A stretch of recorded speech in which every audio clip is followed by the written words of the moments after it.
You know, I like history.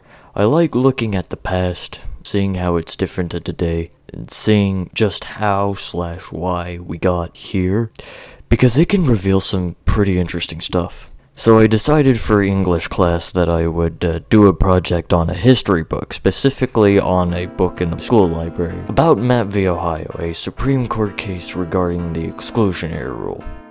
At this point, I already know that some of you are caught up on what the Constitution or Bill of Rights is, but I know at least 2 people in my class that aren't from the US, and so I assume they might not, so let me catch them up to speed just in case. You see, a long time ago, we had a document defining the rules for how the US federal government was supposed to work. But they sucked, so we got a new one. And that replacement is what we use to define the rules for our government to this day. For the most part. But there were still a lot of people that did not like these new rules because it made the US federal government more powerful than it was under the previous rules.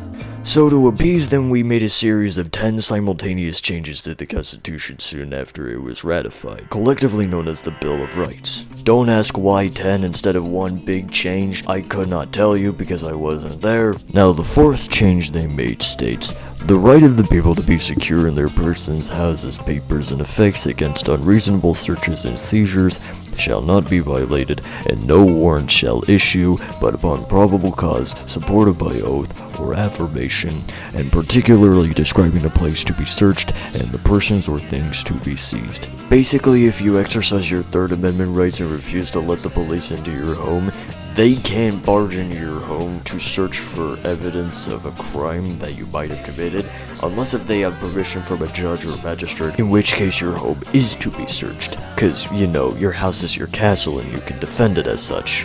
But the thing is, however, the police can break the rules. Shocking, I know.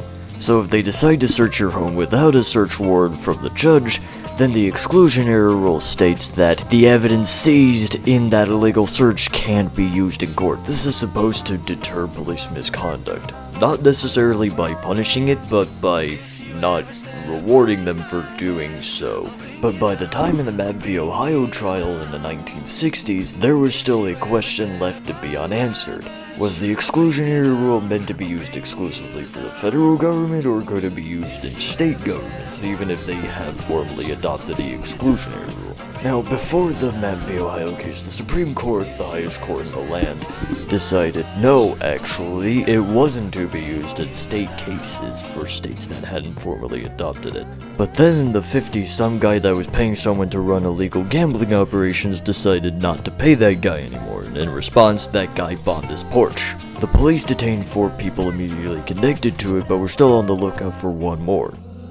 For about 2 days, when they got an anonymous tip saying that they were hiding in the house of one Dalry Mapp. They showed up asking to be let in, but Mapp refused unless if she saw a search warrant. Then they left, and a few hours later returned with a paper which they claimed was the search warrant, keyword being which they claimed.